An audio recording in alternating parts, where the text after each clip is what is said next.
desde sua primeira aparição em 1938, o Superman tem sido símbolo definitivo de força e poder dentro do universo da DC.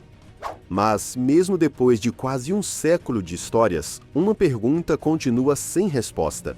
Até onde realmente vai o poder do Superman? Qual é o limite dos poderes do Homem de Aço? A verdade é que o limite dele nunca parece ser o mesmo. Existem momentos em que ele luta com dificuldade contra Lex Luthor vestindo um traje de combate, e outros em que ele resiste facilmente a ataques de monstros como Darkseid e Apocalipse. Às vezes, ele se move tão rápido como Flash, e em outras, ele é pego de surpresa por simples humanos. Isso levanta uma questão que a própria DC finalmente decidiu responder. Por que o nível de poder do Superman muda o tempo todo? E a resposta vai te surpreender, porque ela vai além de que depende do roteirista. Eu sou o Rodrigo e no vídeo de hoje faremos o resumo e análise da segunda edição da HQ As Aventuras do Superman, o Livro de El, que vai mostrar os verdadeiros limites do Superman e o que acontece quando ele é forçado a ultrapassá-los. Tem uma playlist com todos os vídeos dessa HQ que vou deixar nos cards e no comentário fixado. Não esqueça de deixar seu like, se inscrever no canal e ativar o sininho para não perder nada sobre o universo DC, especialmente sobre o Superman. E dito isso, vamos à história. No primeiro capítulo, vemos que durante uma invasão liderada por Kree-Lux, um antigo aliado que se tornou inimigo, o Superman foi lançado por uma força misteriosa em um futuro devastado pela guerra, para uma terra que ele já não reconhece. Ali, ele acabou ajudando uma entidade viva feita de luz e um jovem chamado Ronan, que lhe parece estranhamente familiar. Bom, o capítulo começa com o Superman no futuro lutando ao lado de um jovem chamado Ronan contra os Summermen, ou Homens do Verão, uma força de paz pós-kryptoniana devotada com fanatismo ao governante atual de Trópolis-Kine, que é o novo nome de Metrópolis. Aqui fica claro que, no século 30, a Terra já não pertence apenas à humanidade. Agora é o lar de raças alienígenas e culturas híbridas completamente diferente do que é hoje. Antes da luta começar, Ronan chama Clark de forasteiro e comenta que ele escolheu um péssimo símbolo para usar por aqui. Ele torce que o Superman já tenha participado de alguma luta na vida, no que Clark responde sorrindo que já lutou uma ou duas vezes e começa a dar uma surra nos inimigos. Os Summermen ainda tentam alertar o Superman que ele está defendendo dois criminosos, mas Clark rebate isso, dizendo que eles estavam prestes a executar duas pessoas no meio da rua e isso é tudo que ele precisa saber.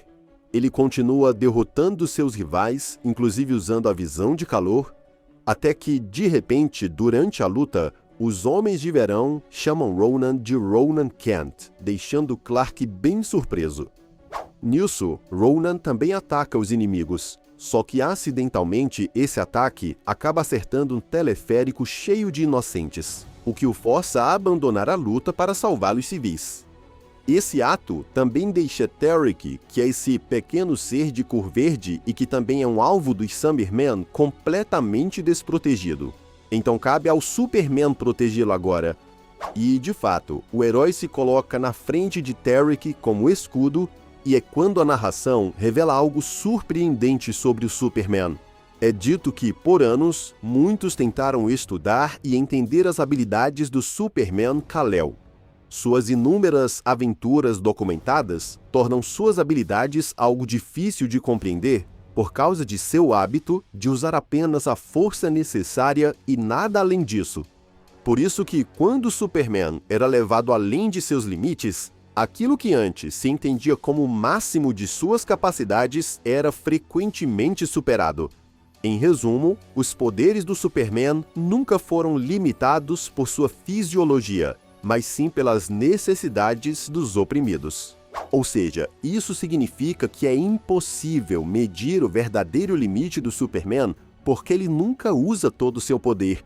Ele não tem um limite fixo ou talvez nem tenha um limite, porque seu poder cresce conforme a situação exige. quando vidas estão em jogo, quando há injustiça, quando alguém precisa de ajuda, ele encontra força onde parece não haver mais. Nessa cena, por exemplo, os Cybermen avançam informação lançando um tipo de energia ocular no Superman. Como o Superman percebeu que os Homens do Verão podem aguentar, ele parece absorver essa energia e libera um tipo de mini explosão solar que nocauteia todos os inimigos. Quando isso acontece, Ronan começa a desconfiar de que esse forasteiro que está na sua frente possa ser o lendário Superman que desapareceu há 1000 anos. E sim, Clark confirma que estava na fazenda com sua família quando de repente foi atacado e depois veio para cá. Ele até conta seu plano de ir à Fortaleza da Solidão, acreditando que há algo lá que pode ajudá-lo a voltar para Smallville. E é quando Ronan explica que eles já estão em Smallville, só que 1000 anos no futuro. Daí pulamos para Trópolis Kine, que já foi a cidade de Metrópolis, onde o governante da cidade, conhecido simplesmente como o Luthor, faz um discurso televisionado para o povo, exaltando a diversidade crescente da cidade sob o domínio de um chamado rei. Porém, o público não imagina que esse Luthor não é um humano. Na verdade, ele é apenas um robô manipulado por Brainiac, que havia retornado a uma de suas formas mais aterrorizantes, que é aquela de criatura híbrida entre inseto e máquina. Brainiac mantém essa farsa porque sabe que os seres da Terra se sentem mais seguros com figuras familiares e alega que Metrópolis sempre precisou de um Luthor. Bom, logo após a transmissão, Brainiac é contatado por seu mestre, o tal rei que, como sabemos, se trata de Krillux. O vilão exige explicações sobre o combate que aconteceu na antiga cidade de Smallville. Brainiac responde que o evento era algo muito pequeno para Krillux, mas Krillux informa que o camponês envolvido na luta era Ronan Kent e que havia um segundo lutador usando o emblema do Superman Kal-El. Brainiac diz que isso é impossível, pois Krillux matou o Superman 1000 anos atrás. Mas, ainda assim, Krillux teme que o Superman tenha retornado, já que a sua mera presença é uma ameaça à sua autoridade. Então, ele instrui Brainiac a rastrear o Superman, matar todos os que o ajudaram e depois capturá-lo vivo e trazê-lo diante de Krillux. Enquanto isso, Superman e Ronan seguem rumo à Fortaleza da Solidão. Durante o voo, o jovem conta ao herói que é o último descendente da família Kent que ainda vive na Terra. É verdade que ele tem parentes distantes espalhados por outros mundos, mas a antiga casa de El se desfez há muito tempo. De todo modo, ao chegarem na fortaleza, o Superman fica chocado com o estado negligenciado do local, ao que Ronan admite que raramente vem aqui, pois já não há propósito em fazer isso. Ele também diz ao Superman que um historiador, conhecido apenas como o Velho, vive na fortaleza. Esse velho conhece o Superman melhor do que ninguém. Por isso, Ronan conduz o herói até esse historiador antes de Clark decidir fazer qualquer coisa. Então, eles entram em uma sala onde existe uma réplica perfeita da antiga fazenda dos Kents, exatamente como era no dia em que o Superman desapareceu. E vocês lembram que na primeira edição, Clark havia prometido a seu pai que iria consertar a cerca da fazenda assim que voltasse daquela luta? Pois é, antes de visitar o velho, Clark decide terminar a tarefa revivendo aquele instante simbólico. Enquanto faz isso, Ronan segue até a biblioteca da fortaleza, onde encontra o tal velho, que é revelado ser o cronista da casa de El. E, de fato, o homem é tão idoso que seu verdadeiro nome se perdeu no tempo. Ronan pergunta ao cronista se ele se lembra do que queria dizer ao Superman se ele o visse novamente. Só que, antes que pudesse responder, o Superman entra no local e pergunta ao cronista se eles já se conhecem. E, realmente, o cronista fica tão emocionado que ele se levanta rapidamente, mesmo com dificuldades, e ele até larga seu lápis, dado o choque desse encontro. Ele chama o Superman de Sr. Kent, e quando Clark olha para o relógio sinalizador no pulso do homem, ele percebe que está diante do seu velho amigo Jimmy Olsen.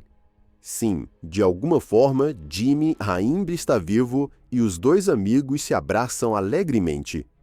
Clark garante a Jimmy que ele vai voltar ao passado e consertar as coisas. Mas Jimmy diz é melhor ele não fazer isso agora, porque existem algumas coisas que ele precisa saber. Por exemplo, ele cita que o Superman não foi o único que desapareceu naquele dia, ou seja, mais pessoas podem ter sido transportadas para o futuro.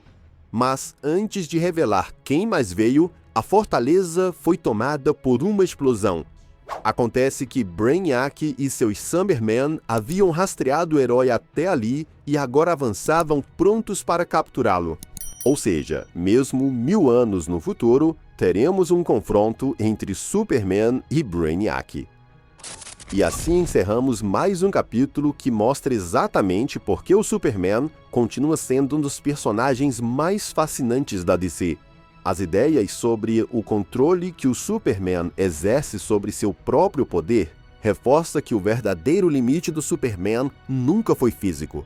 Talvez ele não tenha um limite físico, mas sim um limite moral que ele mesmo se impõe. Quanto à história, gostei da revelação do Brainiac como manipulador desse novo Luthor, o reencontro com Jimmy Olsen que foi bem emocionante, e agora tô bem curioso para saber quem mais foi transportado para o futuro. Quem vocês acham que também desapareceu naquele dia? Deixa aí nos comentários. Agora vamos aguardar a próxima edição que assim que sair traremos para vocês. Muito obrigado por assistir e até a próxima aventura.